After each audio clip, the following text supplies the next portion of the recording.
अंत में जो बाबा अपने पास बुलाएंगे वो एक एक ट्रेन चलेगी कि 2-4 चलेंगी, ज्ञानी भाई रहेंगे चलाने वाले। सन 47 में जब हिंदुस्तान पाकिस्तान का बंटवारा हुआ था, खून की नदियां बही थी, तो जो बचने थे वो बच गए। उनके लिए क्या कहा गया कि एक ही ट्रेन चली थी उनके लिए। उस एक ट्रेन में जो पहली ट्रेन में चढ़ गए सो चढ़ गए, बाद में सब जो ट्रेनें गई सो सब कटी मरी, लाशें की लाशें भरी पड़ी। तो एक ही जगह से चली थी वो ट्रेनें या चारों तरफ से हिंदुस्तान से आई थी? हैं? एक जगह से चली थी। सब दिल्ली से ही सारी ट्रेनें चली थी, दक्षिण भारत से नहीं गई थी। हैं? गई थी, ऐसे ही होगा। बाबा, प्रकाश मणि दादी ने कहा था बाबा से कि मैं कृष्ण जी की बेटी बनूंगी। तो यहाँ किसकी बेटी थी? बच्ची बनूंगी। कृष्ण का बच्चा। तो वो खत्म हो गई। खत्म हो गई? वो खत्म हो गई, लेकिन अगले जन्म की बात बताई। कृष्ण अगले जन्म में पैदा होगा सतयुग में कि इसी जन्म में कृष्ण बन गया? कृष्ण इसी जन्म में, वो ब्रह्मा की आत्मा इसी जन्म में कृष्ण बन गई या अगले जन्म में कृष्ण बनेगी? तो अगले जन्म में बच्ची बनेगी। ऐसे थोड़ी बच्ची पहले पैदा हो जाए और बच्चा बाद में पैदा हो। हाँ। क्या? शंकर जी को कैलाश पर्वत में दिखाया। कैलाश पर्वत में दिखाते हैं, इसका मतलब ये हुआ कि उन्हें जो दिखाई पड़ती हैं सब लाशें ही लाशें दिखाई पड़ती हैं। क्या? सन 76 से उन्हें इस दुनिया में सब लाशें दिखाई पड़ रही हैं। इसलिए शंकर जी के शिव के मंदिर जो हैं वो शमशान घाट में बनाए जाते हैं। क्या? लाशें कहाँ होती हैं? शमशान घाट में होती हैं। तो जहाँ उनकी बुद्धि रहती है, जहाँ उनकी आत्मा रहती है, उस स्थान का नाम कैलाश पर्वत रख दिया है। उन भक्त लोगों ने पहाड़ पर बना दिया है कैलाश पर्वत। पहाड़ की बात नहीं है, ऊंची स्टेज की बात है। ऐसी ऊंची स्टेज है उनकी कि इस दुनिया वो समझते हैं कि ये सब मरे पड़े हैं। जो ज्ञान में नहीं चलते हैं वो सब मरे पड़े हैं, या जो ज्ञान की बातों को नहीं मानते हैं, बाबा की मुरली को, बातों को नहीं मानते हैं, वो सब मरे पड़े हैं। सब लाशें हैं, मुर्दा हैं, मुर्दा। बाबा सन 2018 में कृष्ण का जन्म हुआ। 2018 में संगम युग होगा या सतयुग होगा? एक बात पूरी होने दो। तो है लेकिन संगम होगा, संगम होगा। तो शास्त्रों में जो कहानियां लिखी हैं वो संगम युग की लिखी हैं या सतयुग की लिखी हैं? संगम युग की कृष्ण की लिखी है ना। तो संगम युग में जो कृष्ण होगा और सतयुग में जो कृष्ण होगा उसमें अंतर क्या होगा? कुछ अंतर होगा कि नहीं? क्या अंतर होगा? अरे सतयुग के कृष्ण में और संगम युग के कृष्ण में क्या अंतर होगा? सतयुग के कृष्ण के साथ कंसी जरासंधी होंगे जो शास्त्रों में दिखाए हैं? नहीं होंगे। और 18 में जो कृष्ण प्रत्यक्षता रूपी जन्म लेगा उसके साथ कंसी जरासंधी होंगे या नहीं होंगे? अरे तो बच्चा जन्म लेता है तो प्रत्यक्ष होता है कि नहीं? जन्म लेने से पहले गुप्त होता है, पता ही नहीं क्या लड़की है कि लड़का है। अच्छा, ये 89 में जो प्रत्यक्षा हुई थी वो तो ब्राह्मणों का जन्म जो है वो 2 तरह का माना जाता है। एक ब्राह्मण जन्म लेता है तो उसे संपूर्ण ब्राह्मण नहीं कहते हैं। फिर जब उसका यज्ञोपवीत होता है तो कहते हैं अब पक्का ब्राह्मण हो गया। अच्छा, तो अभी जो सन 98 में हुआ। हाँ, पहला जन्म हुआ, एक जन्म हुआ, अब हो तो 2 जन्म हो जाएगा। फिर जो सतयुग में होगा वो तो उसका गायन ही नहीं है शास्त्रों में। कृष्ण जो मतलब स्थूल में होंगे, स्थूल में जो कृष्ण होगा शास्त्रों में उसका गायन है? उसका शास्त्रों में गायन ही नहीं है, उसकी कोई हिस्ट्री नहीं है किसी के पास। वो तो बाबा बताते हैं कि सतयुग में कृष्ण का जन्म होगा। अष्टमी मनाते हैं। अष्टमी जिसकी मनाते हैं, मनाना करना संगम युग की बातों का है या सतयुग का है? नारद का अर्थ क्या होता? नारद का मतलब है जिसके बुद्धि में असल में ज्ञान नदारद है। नारद क्या कैसा है ज्ञान? नार माने जाल, जल, और द माने देने वाला। वो ज्ञान दल तो देता है, क्या स्वर्ग में भी घूमता है, नरक की दुनिया में भी घूमता है, सबको ज्ञान देता है घूम घूम के, लेकिन जब ज्ञान देता है तो क्या बोलता है? चलो वैकुंठ, चलो वैकुंठ। और खुद कहाँ घूमता है? नरक की दुनिया में। तो ज्ञान देना सही है क्या? तो ज्ञान देना तो सही नहीं, इसलिए उसका नाम ज्ञान नारद है। बाबा हाँ। बताया है कि शंकर जी विष पी रहे हैं, हाँ? इसका मतलब क्या था? हाँ? इसका मतलब क्या होगा? इसका मतलब यह है कि विष पीना अच्छा या अमृत पीना अच्छा? अमृत पीना अच्छा। लेकिन जब भगवान आते हैं तो दुनिया में विष भी पैदा होता है, सागर मंथन होता है तो विष भी पैदा होता है और अमृत भी पैदा होता है। हमको क्या लेना चाहिए? हैं? हमको अमृत लेना है, हमको विष तो लेना ही नहीं। विष पिएंगे तो हम तो मर जाएंगे, अनिश्चय बुद्धि बन जाएंगे। तो वो अब आखिर वो विष निकला है तो वो जाएगा कहाँ? वो कौन लेगा? हैं? कोई में ताकत है तुम में ताकत? नहीं ताकत है, डर लगता है। इसलिए शंकर जी ने कहा अच्छा कोई नहीं लेगा, उसको हम ले लेंगे। बाबा सन 1936-37 में स्थापना हुई थी संगम युग की, और फिर अब 2036-37 क्या होगा? ये कृष्ण का जन्म बाद में होगा कि पहले होगा? फिर क्या विनाश शुरू हो जाएगा कि नहीं? स्थापना पूरी होगी तो विनाश भी पूरा हो जाएगा। स्थापना अधूरी है तो विनाश भी अधूरा है। 36 में विनाश भी पूरा हो जाएगा, स्थापना भी पूरी हो जाएगी। और हाँ, बताया गया है। और किसी को बोलने ही नहीं देगी। हाँ बोलो। बताया गया है कि शंकर जी ने उनकी गणेश जी की मुंडी काट दी, और बताया गया है कि सूर्य देव ने देखा तो उनकी मुंडी कट दी। हाँ? तो इसका क्या मतलब? मुंडी कट के मैंने देवान काट दिया। जब सर काटा जाता है तो सर अलग हो जाता है और शरीर अलग हो जाता है। शरीर माने देह, तो देहभान अलग हो गया और मन बुद्धि रूपी आत्मा अलग हो गई। हाँ हाँ।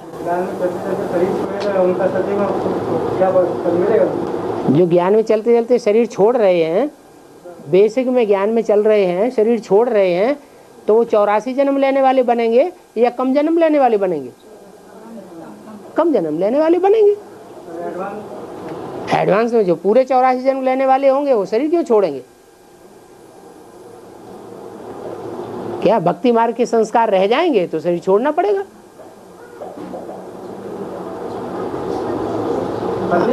हाँ? इस जन्म में तो नहीं मिलेगा। जैसे ब्रह्मा बाबा को इस जन्म में नहीं मिला, प्रकाशमणि दादी को इस जन्म में पद नहीं मिला, सती को मिलेगा।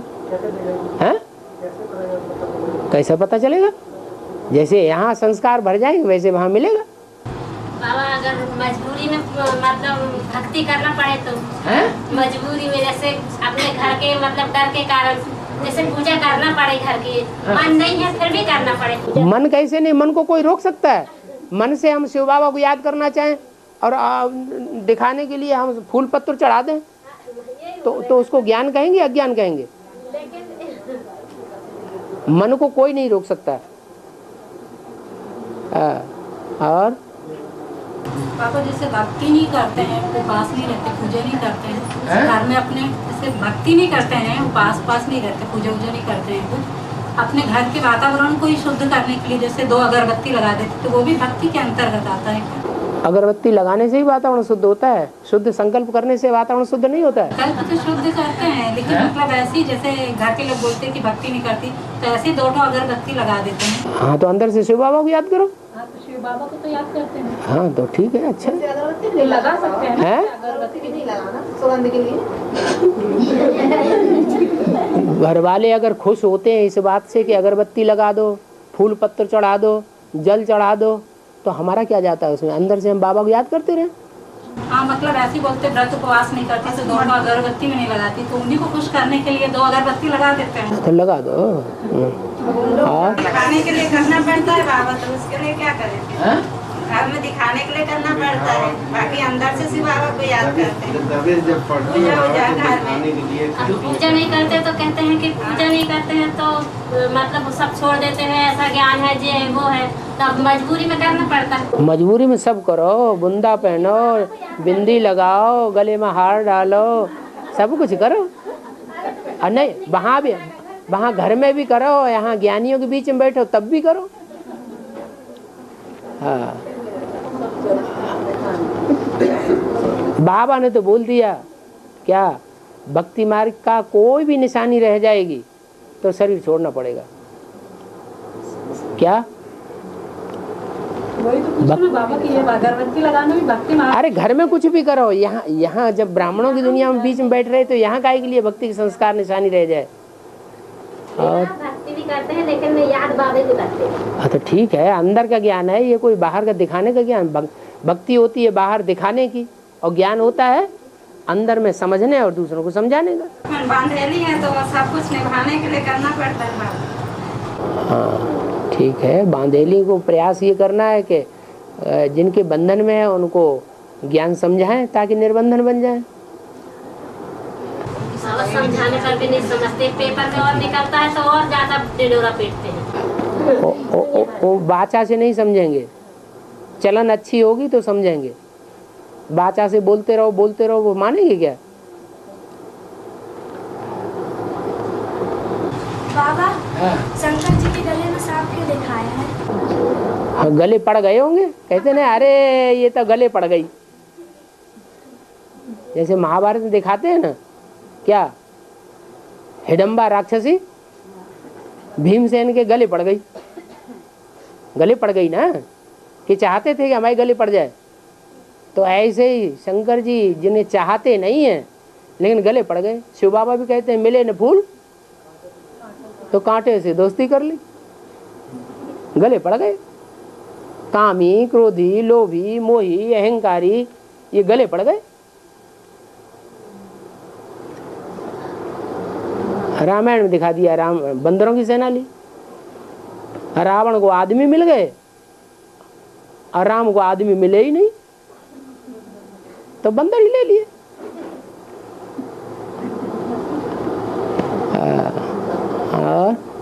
बाबा हनुमान जी का मुंह फूला क्यों दिखाते हैं? हनुमान जी का मुंह फूला क्यों दिखाते हैं? फूला क्या है? हनुमान जी का मुंह, हाँ पूंछ भी दिखाते हैं ना, है ना? हनुमान जी खाते पीते रहते हैं, है? तो खाती पीती नहीं है तो मुंह पिच्चा हो गया है।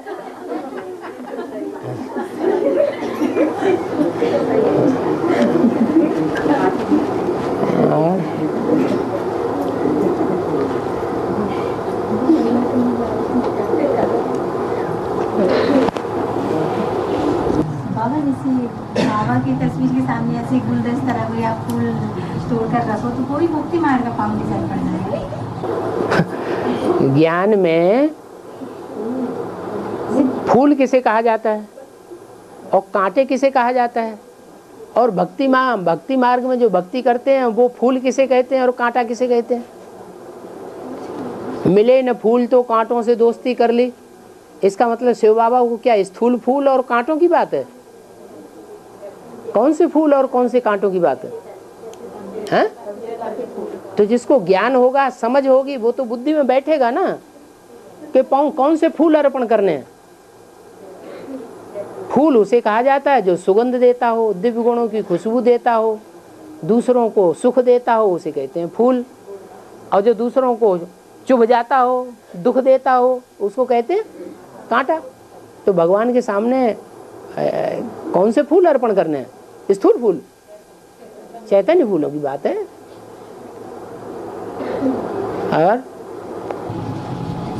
और दूसरी गीता पाठशाला खुली है तो उसके लिए मतलब हरिद्वार को वहाँ संगठन कर लेते हैं और आखिरी संगठन यहाँ हो जाता है, बड़ा संगठन, महासंगठन।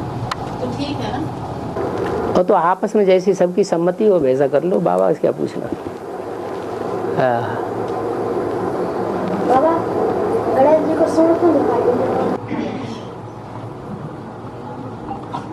कोई नाराज हो जाते हैं तो उनकी नाक लंबी दिखाई पड़ती है, मोटी दिखाई पड़ती है, पतली दिखाई पड़ती है, मोटी दिखाई पड़ती है। तो ऐसे ही जिनकी नाक ज़्यादा लटकती रहती है, देह अभिमान की सूंड ज़्यादा लटकी हुई है, इसलिए उनको सूंड दिखाई गई है। बाबा और उनके कान भी बड़े दिखाई। और ज्ञान ज़्यादा सुनते होंगे, ज़्यादा ज्ञान सुनते होंगे और ज़्यादा ज्ञान सुनाते होंगे। ज़्यादा ज्ञान सुनने वालों के बीच में रहते होंगे। बाबा बेसिक वाली पास ही में रहते हैं और मतलब उनको कैसे पूछा जाए इस ज्ञान में कैसे लाया जाए, ऐसे योग करते समय उनकी तस्वीर वगैरह संकल्प करती कि भी आ जाए, किस प्रकार आ जाए, कैसे पूछा जाए। हमारे परिवार के सब ज्ञान में चल पड़े हैं, जो परिवार के अंदर हैं भांति वो सब ज्ञान में चल पड़े। उनके परिवार में चल रहा है तो नहीं मालूम, लेकिन वहाँ से पास रहते हैं। पहले अपने परिवार के पास में रहते हैं या पहले वो पास में रहते हैं? परिवार के पास में रहते हैं। तो पहले घर का सुधार, फिर पर का सुधार। फिर वो हमारे घर पे तो ये पसंद ही नहीं करते ज्ञान सुनना वगैरह, वो तो ज्ञान में चल रहे हैं, बेसिक वाले पास में रहते हैं। वो नहीं चल रहे हैं, आप समझ रहे हैं कि वो चल रहे हैं, जबकि वो नहीं चल रहे हैं। और आपके परिवार वाले उनसे ज़्यादा ज्ञान में चल रहे हैं, इसलिए आपको वरदान मिला हुआ है बाबा से कि तुम्हारा पूरा का पूरा परिवार ज्ञान में चलेगा। माना जब प्रत्यक्षता होगी भगवान की तो तुम्हारे परिवार के लोग समझ जाएंगे, अरे ये तो हम तो झूठा समझते थे, तो अखबारों में, रेडियो में और चैनल में सब जगह इनका ही बाबा भगवान बन के बैठ गया। या इसका मतलब हम झूठे थे, ये सच्ची निकली, ये ज़्यादा साफ दिल है, सच्ची दिल है, तो वो भी भगवान को पहचान लेंगे, वो भी भगवान से प्रजापद पा लेंगे, स्वर्ग में चले जाएंगे। और वो नहीं पाएंगे, वो स्वर्ग में नहीं जा पाएंगे जीते जी। तो कौन श्रेष्ठ आत्मा है? तो पहले घर का सुधार, फिर पर का सुधार। उनको तो तुम कितना भी सुनाओगे, बाबा ने तो पहले ही बता दिया, जो तुम्हारे कुल का होगा थोड़ा भी सुनाओगे तो खिंचा चला आवेगा, उसके ऊपर फट असर पड़ जाएगा। हम लोग घुसने नहीं देते, मुरली नहीं सुनते। बाबा जैसे कोई पेड़ के नीचे कोई मूर्ति अपने आप प्रत्यक्ष हो जाती है, उससे मनुष्य पूछने लगता है वो अपने आप थोड़ी प्रत्यक्ष हो जाती है मूर्ति।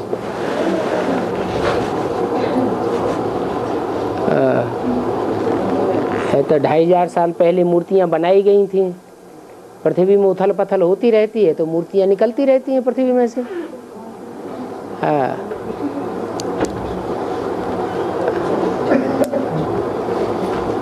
बाबा है चार हाथ क्यों दिखाए? 4 हाथ इसलिए दिखाए हैं और रावण को अनेक सिर दिखाए हैं। इसका मतलब यह है कि रावण को मुख दिखाए जाते हैं क्योंकि अपने ढेर मुखों से ढेर मनमत चलाता है, और विष्णु को एक मुख दिखाया जाता है, भुजाएं अनेक दिखाई जाती हैं। इसका मतलब विष्णु एक मत पे चलता है और अनेक उसके सहयोगी होते हैं।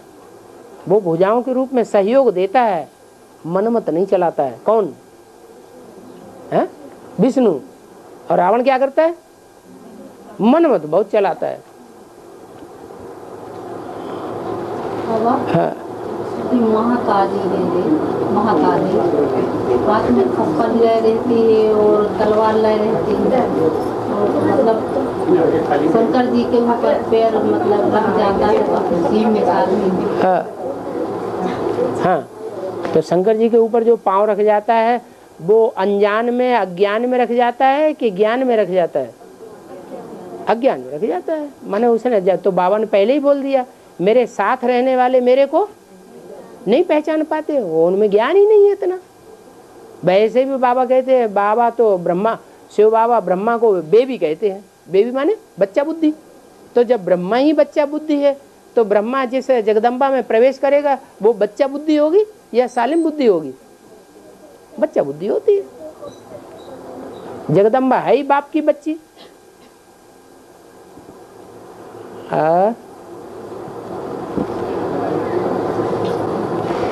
बाबा हाँ शंकर जी त्रिशूल और डमरू के लिए हाँ, दोनों तरफ बजाते हैं। देवताओं को भी खुश कर देते हैं और राक्षसों को भी खुश कर देते हैं। सारी दुनिया के जगत पिता बन जाते हैं।